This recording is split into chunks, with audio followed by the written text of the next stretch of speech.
Boa tarde, pessoal.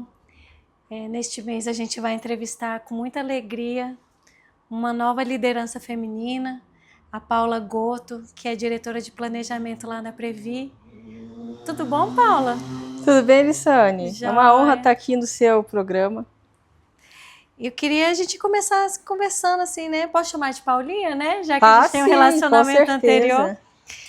E a gente se conheceu há alguns anos atrás aqui na ANAB, né? Queria que você contasse um pouquinho assim da sua trajetória, para as pessoas também te conhecerem e saber como é que a gente fez essa construção da nossa liderança feminina, a primeira diretora pós 98 na Previ. Sim, primeiro é uma honra estar concedendo essa entrevista hoje, que é o dia do meu aniversário. Verdade. Parabéns. Obrigada. E também no dia 15 eu fiz 26 anos de Banco do Brasil. Nossa. Então, quando a gente lembra, né, para falar de construção, de história, parece que foi ontem, né? E nesse caminhar a gente vai se conectando com tantas pessoas, com lideranças, se conectando com o propósito do Banco do Brasil e das nossas entidades representativas. Verdade. E tive a oportunidade também de participar lá atrás dos grupos temáticos da ANAB, junto com você, Verdade. onde a gente se conheceu. Eu não me lembro nem quantos anos atrás, Lissane? Poxa, eu acho que foi em 2008, Paula. Eu entrei a primeira vez em 2006, mas eu não me lembro se da primeira vez a gente estava junto. Não, eu entrei na segunda eleição que teve. E a gente teve a oportunidade de participar dos grupos já naquele momento, né? Dos grupos de assessoramento temáticos que discutiam diversos temas. Eu me lembro que eu cheguei a coordenar o grupo de pós-98 para discutir isonomia no Banco do Brasil, na CACI, na Previ, e depois a gente fez um rodízio e eu participei também do grupo temático da Previdência. Verdade. Verdade, a gente até escreveu alguma coisa junto, não foi? Na época. A gente tinha um blog, né? Era muito legal, muito bom. Mas eu queria, assim, a gente tem uma curiosidade de saber como é que você, uma liderança tão jovem, mulher, ocupando um espaço costumeiramente masculinizado, né? E eu queria que você comentasse um pouco desses desafios que você enfrentou até chegar lá. É engraçado, né? Outro dia eu estava conversando sobre essa construção e lembrando que quando eu fiz gestora no Banco do Brasil, eu me peguei numa situação onde, primeiro nos Enlids, onde a gente participava, eu dizia assim que eu tinha um imenso privilégio, que era no momento de utilizar os banheiros, porque não tinha fila. Uhum. Na hora do intervalo, no encontro de lideranças do Banco do Brasil, aquela fila nos banheiros masculinos, no banheiro feminino não tinha fila porque quase não tinha mulher. Uhum. E eu me lembro de uma foto que eu tirei quando eu estava em um desses Enlids. Eu fui para trás e quis tirar para mim mesmo, né, para pegar que legal, que bonito, participando desse momento representativo. E aí eu me lembro de uma fala do Caffarelli, que se conectou com aquele momento. O Caffarelli, em algum momento, ele olhou assim e falou assim, olha, aqui parece um quartel. Eu só vejo homens, não vejo mulheres. E aí eu me conectei com aquela fala quando eu vi a fotografia. A fotografia que eu tirei só tinha homens de terno preto. Eu olhava assim, não tinha nenhuma mulher. Eu fui para o fundo, não que não tivesse, até tinha uma outra mulher.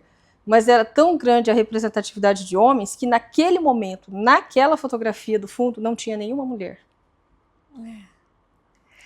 Realmente, assim, a gente vê que essa jornada, né, de construção ao longo do tempo tem trazido muitos benefícios, né, para a nossa atualidade.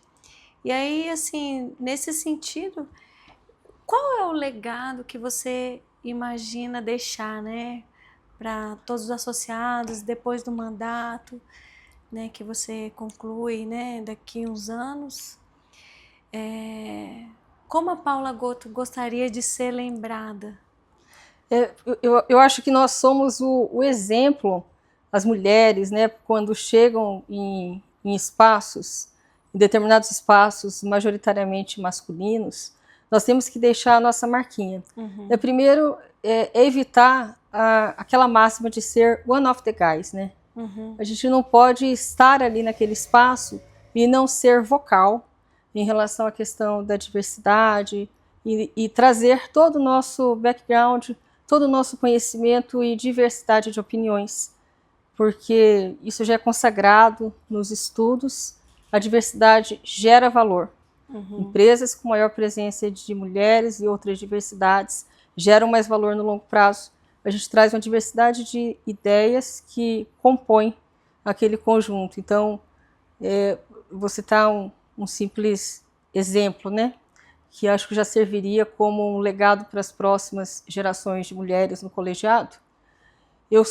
Todos sabem, eu tive um filho no meio do mandato. Eu tenho o Miguel, de 4 anos de idade. E quando eu fiquei grávida, o meu colega par falou assim, como que você vai fazer? Você sabe que não tem licença maternidade, né? Aí eu falei, não, eu não sabia. Aí ele falou, pois não existe licença maternidade para diretor ou diretora. Aí eu falei, naquele momento, eu falei, eu nunca tinha ajudado a cuidar de nenhuma criança nem acompanhado. Eu não sabia o que o puerpério requeria. E eu tô falando para a mãe de gêmeos, né? É verdade. Aí eu pensei assim, Lissane, eu utilizo os 30 dias a que eu tenho direito, como todo diretor ou diretora, faço uma cesárea, tenho o filho e tá tudo certo, né? Até eu ri aqui, só que a nossa ilusão, né? Aí eu falei assim, mas durante o período, aí os meus colegas foram, né, fazendo um estudo, um benchmark com o Banco do Brasil e com o mercado, aí verificaram que de fato não existia licença maternidade na Previ, porque a Previ é muito espelhada no Banco do Brasil. E o Banco do Brasil nunca tinha tido nenhuma mulher diretora grávida na história, nos seus mais de 200 anos de existência. Nunca tinha tido nenhuma mulher em nível de diretoria grávida. Então era por isso que não tinha licença maternidade, não era porque era vedado, porque alguém tinha alguma coisa contra, porque não tinha. Então assim, eu cito esse exemplo para mostrar a importância de ocupar os espaços. E após essa pesquisa, verificaram que já existem melhores práticas de mercado, empresas que inclusive contratam mulheres grávidas para posições de alta liderança, não utilizando isso como um filtro negativo.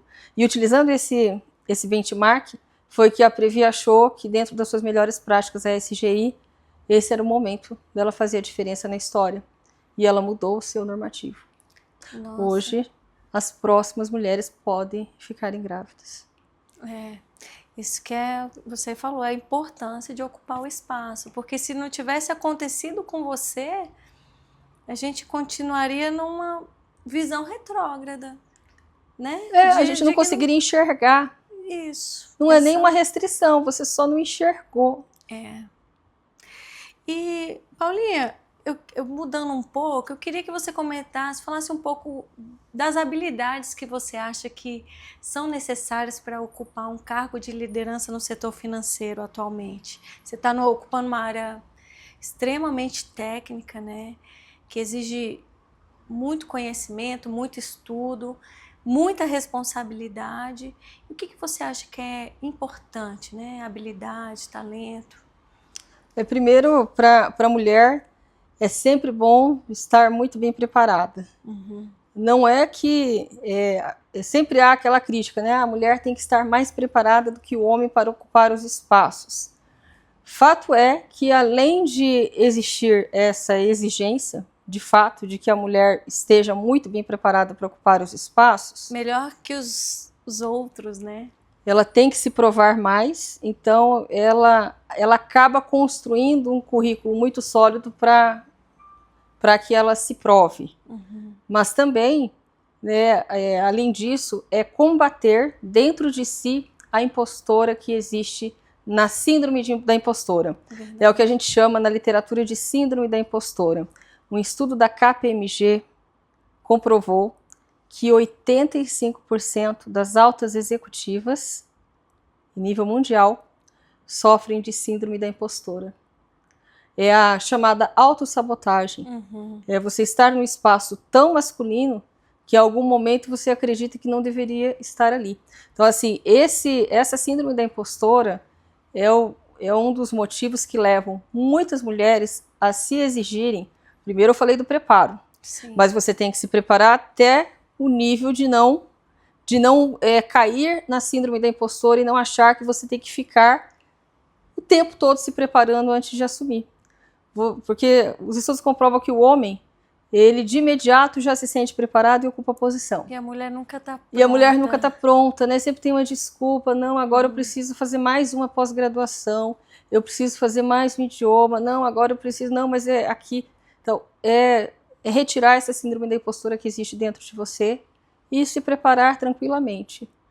Fazendo essas duas coisas, a gente chega. Chega, né? E dentro da Previ, o mundo tem mudado muito, né?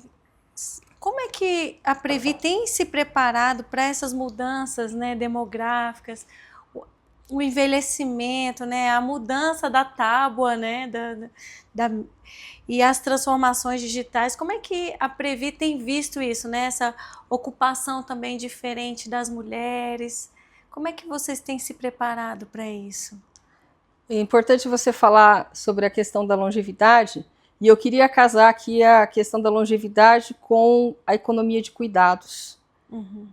Os estudos têm trazido à tona, principalmente na pandemia, uma carga muito grande que as mulheres elas têm vivenciado. Já acontecia, mas a pandemia trouxe mais à tona isso, o fato de que no Brasil, 85%, 90%, na verdade no Brasil, 90% dos cuidados são feitos pelas famílias. Os cuidados, né? Cuidar de um idoso, cuidar do filho pequeno, cuidar da casa, fazer a comida, arrumar a roupa. 90% dessas tarefas de cuidado são efetuadas pelas famílias. E 85% são feitos por mulheres. Isso traz uma sobrecarga para a mulher. Então, isso já é um impeditivo de crescimento profissional, de oportunidades, mas existe uma situação ainda mais triste. Quando a mulher envelhece, também aquela que cuidou a vida inteira é aquela que tem mais dificuldade de ser cuidada. Sim. A gente tem dados estatísticos muito alarmantes relacionados a internações em casas de longa permanência, uma maioria de mulheres, porque no caso, quando é o homem que envelhece, tem uma mulher que cuida, na maioria das vezes. E quando é a mulher já idosa, às vezes você não tem um homem que cuide, né? Quando a gente está tratando de casal, por exemplo. Sim. Então a gente tem essa situação, a gente tem também quando tem adoecimento por câncer, então é o abandono maior da mulher, mas também a gente tem uma situação com o envelhecimento da população, que é a situação onde as pessoas envelhecem e elas precisam de cuidados.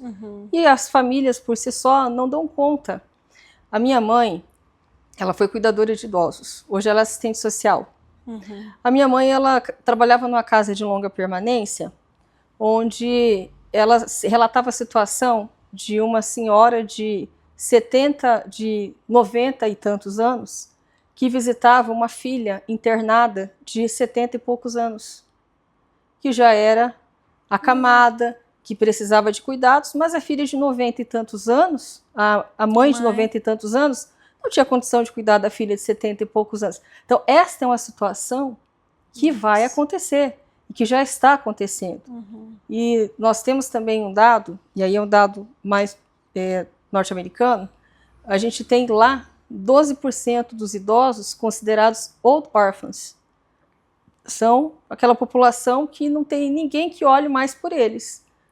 Então, precisa ter políticas públicas e precisamos também que o nosso ecossistema, CACI, Previ, as entidades associativas que a gente tem, a gente é muito potente. Sim. Nós construímos o primeiro plano de pensão, o primeiro fundo de pensão do Brasil, a primeira previdência pública, antes do surgimento da previdência oficial.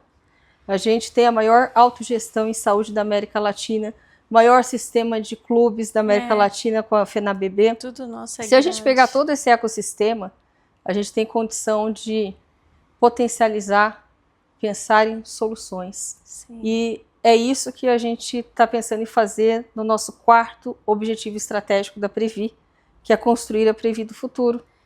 E para isso, Lissane, foi criada uma nova gerência, a GEPRO, uma gerência executiva que vai cuidar de jornada do associado, novos produtos e serviços e vão pensar essas soluções. Então a Previ não vai pensar só na ponta de investidora, vai pensar na ponta de novos produtos e serviços que eu preciso ter para oferecer para o associado. Será que pagar benefício é o suficiente ou eu tenho que caminhar para a próxima jornada para alcançar do esse envelhecimento, cuidado, né? alcançar os cuidados. E isso serve não só para a população mais idosa que ao longo do tempo vai perdendo a gente, todos nós, né, ao longo do tempo a gente vai perdendo a capacidade motora e cognitiva, a autonomia. No longo tempo, né, todos nós ou acontece o falecimento em algum momento ou você vai cada vez mais perdendo essa cognição e essa mobilidade. Ao longo do tempo, quais as alternativas que a gente tem de cuidados? Mas isso serve também, Lissane, para um filho nosso deficiente, que tem uma deficiência neurodivergente grave, Sim. que não tem a capacidade de cuidados com autonomia. Outro dia eu estive na política de relacionamento da pessoa com deficiência da CACI. E uma mãe de filho neurodivergente, ela chegou para mim e falou: Paula, vocês têm que pensar em soluções de cuidados para os nossos filhos permanente, porque nós, mães de neurodivergentes, não temos o direito de morrer. A pensão não é suficiente. Quando você se for, qual é a garantia que você tem de um cuidado permanente? Então isso tem que estar, de alguma forma, institucionalizado. Através do Estado, através das autogestões, né? A gente tem que caminhar para poder estudar e conseguir transformar essa realidade. Nossa, isso é muito animador, porque a gente tem esse cuidado para viver mais, né? Acho que a nossa consciência hoje de alimentação, atividade física, de rotina, né, médica, enfim, a nossa cultura tem se transformado para isso. Então as pessoas vão envelhecendo, a gente busca o envelhecimento com saúde, mas o cuidado ele é essencial. Ele é essencial na velhice, as pessoas que têm as suas limitações, né? E isso é muito animador. Eu fico muito feliz de ouvir isso, né? Eu acho que é um spoiler, né, para nós. E a gente tem que pensar nessas soluções, porque você veja a quantidade de home care que a gente tem. Verdade. E como isso impacta financeiramente os planos de saúde. Então, não é à toa que o Einstein, há muitos anos atrás, acho que eu tenho conhecimento desse piloto que eles fizeram desde 2019, que eu me lembro. Eu estava eu estava na reunião com alguns colegas e aí alguém estava comentando sobre o pessoal tinham pais muito idosos e estavam comentando sobre essa solução que o Einstein tinha feito. Só que na época, eu me lembro, lá em 2019, relatavam que a mensalidade ficava cerca de R$20 mil. Puxa Mas a gente está vida. falando do Einstein, né? Que era uma casa de longa permanência, onde Sim. você tinha lá todos os cuidados e também todo o cuidado com o lazer das pessoas, com a socialização. Sim. E lá fora, isso já existe de forma muito mais avançada. Legal. Paulinha, nossa última pergunta, eu queria que você me falasse, talvez seja até o que a gente estava comentando agora, mas qual a lição ou quais as lições que você aprendeu ao longo dessa trajetória na Previ, nesses últimos anos que você tem estado à frente da diretoria de planejamento? Ocupe a sua cadeira. Lissane, essa é a regra básica. Mesmo a gente sendo minoria, a ciência diz que, a psicologia, né, diz que quando a gente não é à toa que esse número foi colocado, quando a gente é 30% de um espaço, é onde a gente tem probabilidade maior de conseguir fazer as ideias, né, acontecerem, onde você conquista apoios necessários para poder encaminhar as ideias. Mas em muitos momentos isso não vai acontecer. Em muitos momentos, eu diria até na maioria deles, você vai ser a única mulher. Porque nós ainda somos a geração das primeiras em cada espaço, né? É verdade. É a primeira diretora pós-98, a primeira vice-presidente pós-98. A gente é a geração das primeiras e a gente quer deixar como legado não ser mais a geração das primeiras. Sim. Então a gente precisa ocupar o espaço, ser vocal, porque na maioria das vezes pode ser que a gente não consiga convencer, mas a gente precisa insistir e a gente precisa fazer a diferença, seja na Previ, seja nos espaços onde a gente ocupa, em conselhos de administração, seja na ANAB, seja na entidade que você esteja, você precisa contribuir para essa pauta e levar a diversidade, sim. Porque existe aquela máxima também que diz que, às vezes, quando a mulher chega, ela empurra a escada da onde ela chegou para que ninguém mais alcance.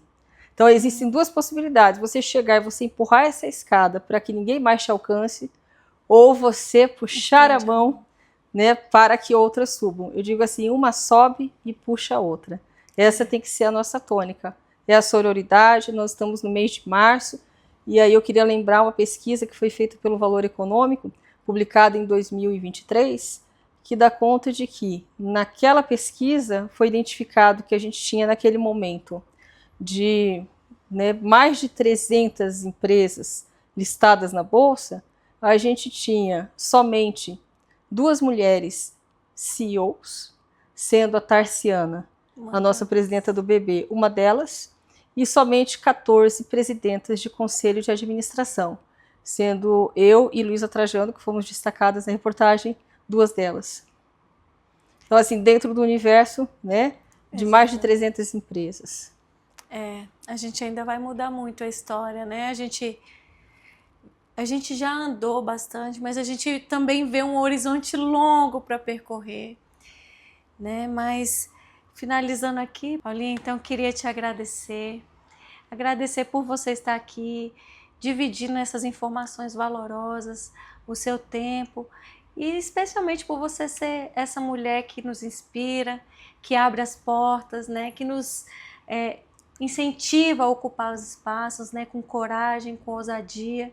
Eu acho isso extremamente valioso e eu tenho certeza que todos os associados e associadas vão compartilhar desse sentimento. Você quer deixar um recadinho para a turma, para todos que estão te assistindo? Alessandra, primeiro reiterar os agradecimentos, né? Um presente de aniversário, no dia do meu aniversário, né? De novo. Presente nosso, né? A propósito.